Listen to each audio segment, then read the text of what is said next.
我从来没有想过有一天我会去到这个国家。当我告诉所有人我即将前往伊朗的时候，无论朋友还是家人都让我别去，他们认为这个国家非常的危险，这里有极端宗教主义者，这里战火连天，但我还是义无反顾地去了。我很庆幸我坚持了我的决定，否则我将失去一个了解真正伊朗的机会，以及错过我人生中最棒的旅行。我在伊朗的第一站便是伊朗最古老的城市之一伊斯法罕。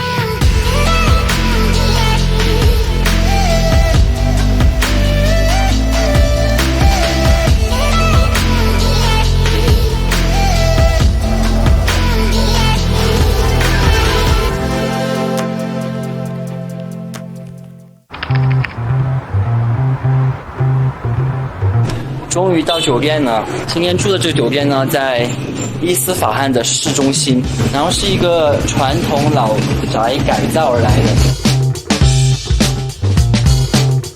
带大家去看一下我的房间。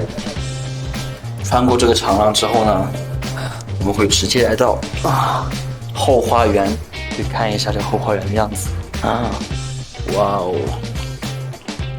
现在大家再看一下我的房间。因为单人间已经租出去了，所以说酒店呢给了我一个超大号的3人间，坐在这感觉是那种贵族一样，哇！而且窗户外面就直接看到的是外面那个大花园。再一次感叹的1人民真的非常划算，一个晚上只需要15欧，也就是人民币100块人民币左右。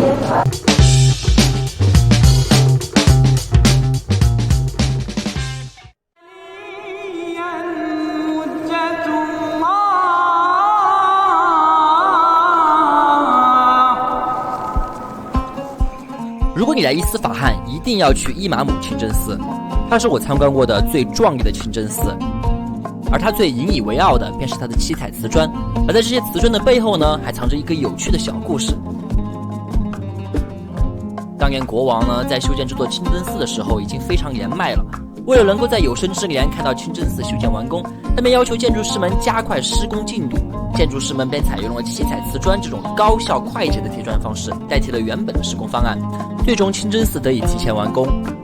那么你一定想问呢，这原本的贴砖方式到底是什么？为什么需要花费更多的时间呢？我现在呢就在这个伊玛姆清真寺的大门口，大家可以看到这左右两堵墙它是很不一样的。这堵墙呢是刚开始修建的时候所建造的，用的是最传统的他们的一种瓷砖方式，可以看到不会看到任何一点接缝的地方。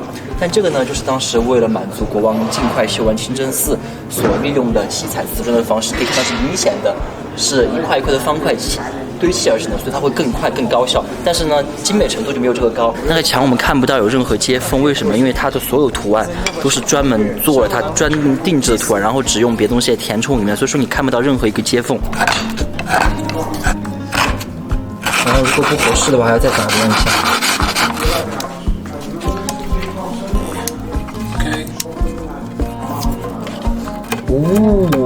كل شعب بسيط. Can you show another side? 哇，这个好美啊！ عندي كرة. 现在我要给大家看一个特别神奇的东西，大家仔细听我说话的声音。我现在不断的往后退，靠近这个黑色的地方，大家听到我说话的声音完全变得不一样了，因为这个地方就是摩拉发表演讲的地方，就是一个自然的天然话筒，靠这个建筑的回音。我现在呢就在这个大穹顶的下面，它的回音效果非常好，是天然的大话筒，真美的风景，来多少次都没有问题。而且真的最好笑的是，我们昨天不是已经来过一次了吗？然后今天我们又来嘛。然后本来是准备买门票的，但是在买门票的时候呢，售票的大叔认出了我们，然后就说：“哎，你们不是昨天来过吗？”我们说：“对呀，但昨天就是看了看，今天再来拍照片、拍视频的。”他说：“啊，那你们进去呗，不用买票了。”然后就直接让我们进来了，真是太好笑了。虽然说门票没有很贵，但就是这个小小的举动，觉得真的是很亲切。现在呢，我在伊斯法罕的地铁站。伊斯法罕地铁站明显要比德黑兰的新很多，应该是之后修的，非常的现代化。Please, China. Please take money. You have to. Vlog. No. Please. Yes. Please. Taro no. 刚才在买票那地方呢，那个售票员又不让买票，让我直接去售票机。但售票机呢又只能刷卡，不能接受现金。然后那个大叔旁边那个大叔看到呢，又非常的热情的，又帮我把票买了。然后我要给他钱，他不要。我以为他是客气，我又非常强烈的一定要让他拿，但他一定不要。啊，这搞得我以后在这边坐地铁非常不方便，都不好意思去找别人帮我买票，因为他们一定不会要你的钱，伊朗人。他会觉得你一个外国来的游客，怎么会再收你的？能帮到你就是帮到你，怎么可以再要你的钱？太不好意思了。拿着再说。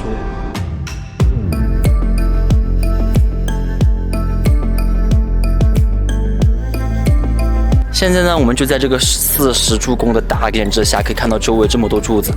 大家可以看一下这个宫殿的柱子到底有多少根。肯定是没有40根的，刚才我专门数了一下，只有20根。那为什么它叫40柱宫呢？你可以看到，当前面那个湖泊里面的倒影加起来，它一共就有40个柱子了。然后呢，它选择40这个数字也不是随便选择的，40这个数字呢，对于他们波斯人来说有特殊的意义。40代表什么？代表多的意思。如果你想要说啊，这里有很多人，你可以说哇，这有40个人。大家一定听过《1001夜》里面的一个故事，就是阿里巴巴与40大盗。大家以为这个故事里面真的有40个大盗吗？不，它并没有。它这个故事之所以取名为这个意思，就只是为了说这里有很多强盗，仅此而已。它并不是真的有40个。我现在呢，在这个40柱宫的宫殿里面整个宫殿里面全是壁画，非常精美的壁画，我感觉到了梵蒂冈教堂里面的一样。而且大家看到所有这些画上面金色的部分呢，都是纯金打造的。哦，阿姨唱歌了。这个不是唱歌，是阿赞，就是人家祈祷的声音。哦，这首歌唱了就可以吃饭了，是不是？祈完祷以后你就可以吃饭了。可以吃饭，一天没有吃饭，已经快要死了。吃饭的声音，赶紧去吃饭。终于可以吃饭了。饿死了！本来今天晚上要去吃一家很有名的餐厅的，但是吃什么那个餐厅是我忘了。但是那个餐厅关门了，没有办法，我们就随便在附近找了一家，结果感觉还不错，环境挺好，还有表演，那有帅哥唱歌。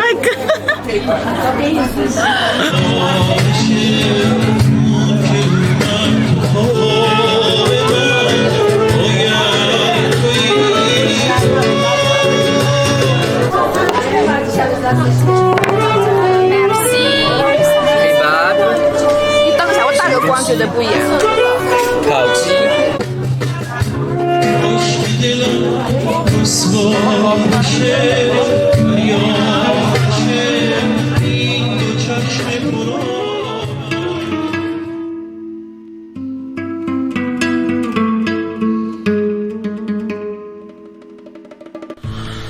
我现在呢，在伊朗市中心的一座行人桥。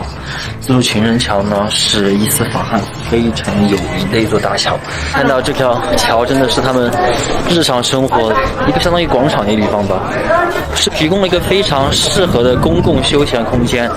中间既不通车，只能走人，然后呢，两侧又有座位，所以大家随时可以坐下来休息一下。然后在两个座位的背后呢，还有一个比较私密的小空间，非常适合朋友们出来聚会的时候约会见面的地点。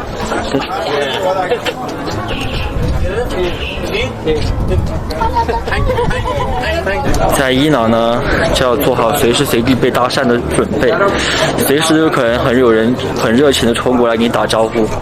大家一点不要担心，不要害怕，就正常的和他们，即使语言不通没有关系，不用担心，你就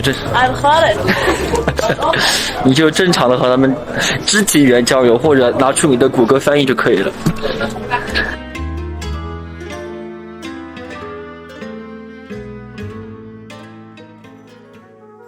如果大家来伊朗只去一个地方的话，一定要来这个伊玛目广场，而且一定要晚上来。这个夜景是我目前看过最漂亮的地方了。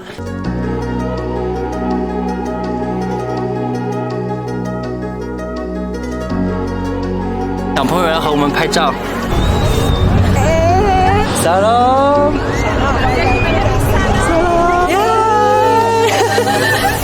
看到不？我看不到，我知道。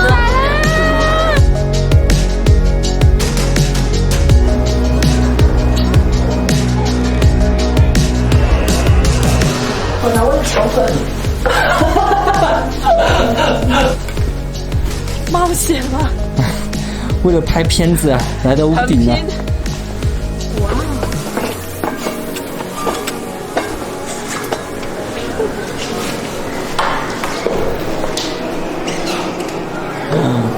哇哦！我们现在在国王的一个观景台，可以看到这个地方是看整个广场的最佳地点。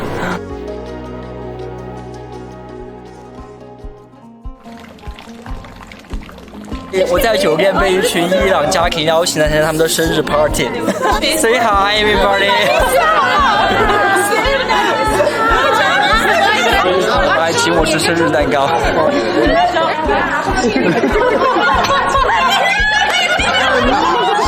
嗨，我现在又回到这个大广场了，和穆罕默德他们一家人来饭后散步。Mehnoush，穆罕默德的妻子。1,